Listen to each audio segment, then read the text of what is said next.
All right, friends, we are sailing through this video series. Hopefully, you have found such good information and you have learned a ton, but we are not done yet. We still have some information to share with you that we think is going to be so valuable. So now we are going to move into video number 5. And this video is going to talk about pairing your dog and you with the right volunteer work based on both of your personalities. So, let's say you've decided throughout all of this that therapy work is for you. You've decided that your dog's a great fit, that you've got the time, the financial resources, you've got the drive to commit to this long term. Awesome. We are so excited for you. But next up is pairing, if you haven't thought about it yet, it's pairing you and your pup up with the right serving opportunity to make sure you love what you do and make sure it's easy for you to commit to long term. Now, I will preface with there are so many volunteer opportunities out there.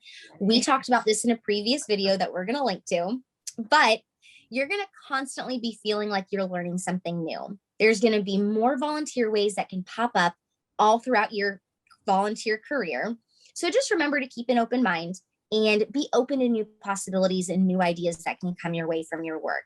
You're going to be constantly evolving and constantly meeting new people that introduce you to things that you could be passionate about too.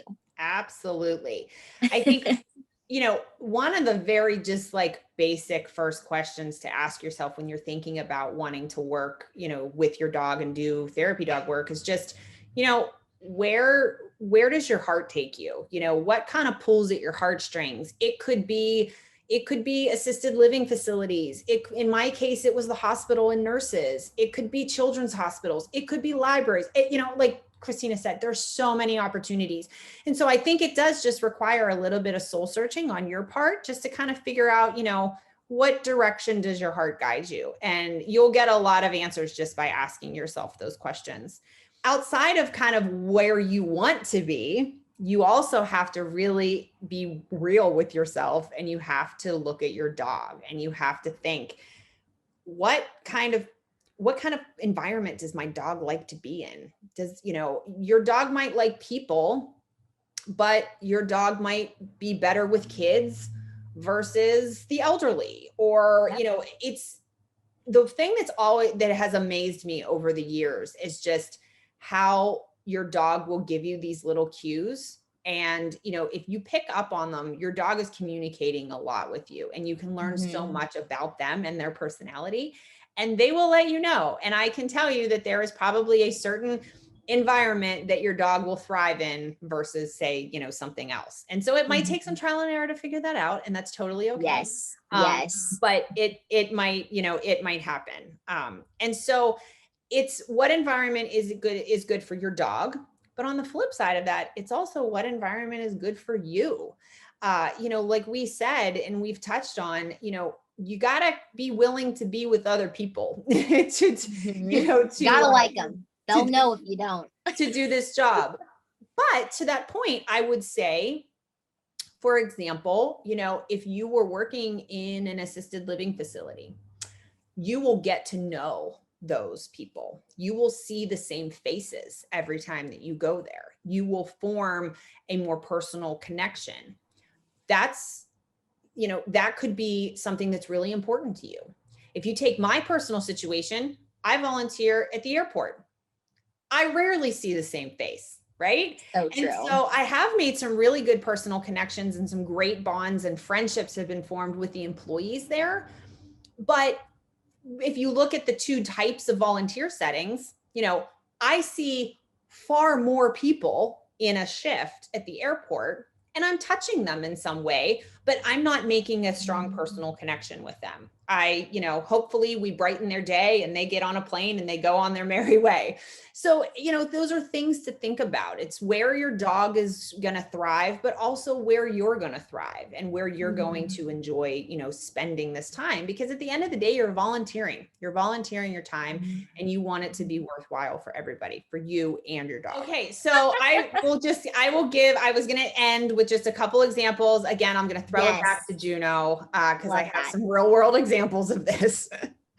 So, I had mentioned in another video that there was a time where I really wanted to volunteer in a nursing home. My grandpap was in a home at the time, and I just thought, like, well, that's what you do. Like, and I think therapy dogs a lot of times are associated with elder care, assisted living facilities and nursing homes and things like that. And so I didn't know. I was new and I was naive.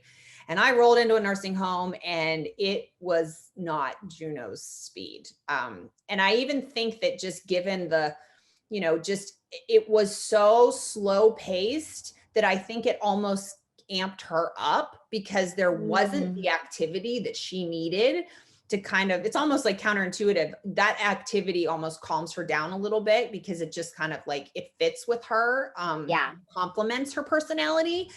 And we both really struggled that day. And I was like, oh boy, this is not for us. It wasn't for me. It wasn't for her. We both really struggled. And I'll be honest. I mean, a part of me was like, oh, bummer. Like, I didn't want to have to admit that we couldn't do it, but we couldn't. And it just was not, it was not a good fit. But on the flip side of that, you even think about, children's hospitals and just things like for Juno, again, I'm speaking personally from personal experience, her personality, she's not a great fit for a children's hospital or a place where, there's a lot of little kids running around, or even like a library for reading programs. She can't sit still long enough. And so, there's a lot of just soul searching that needs to happen where you need to be honest with yourself and honest with your dog and your dog's capabilities and what's going to be, a good fit for them. And as hard as it might be to admit maybe that, you can't do X, Y, Z, there are so many options that you quickly just pivot and you'll find another thing that'll be a great fit. So I love that you touched on that. And I think it's so important. The majority of this and finding the right fit. And this is even like, you can use the same example with like finding your career and finding like the best job for you. Right.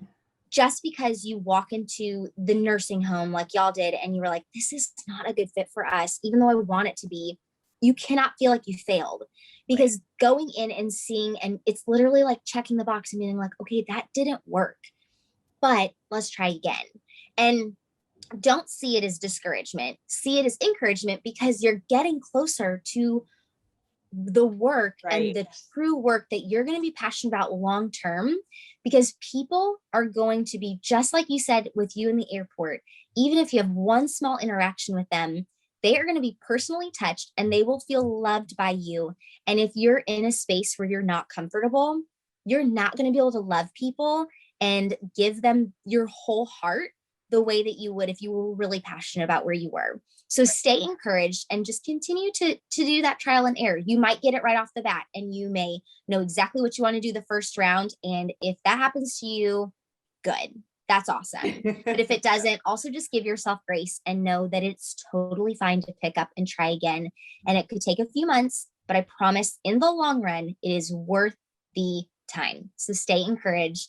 And we can't wait to hear too, if you are doing therapy work and this took some time, comment and tell us what you did and how the process worked for you. We would love to hear it.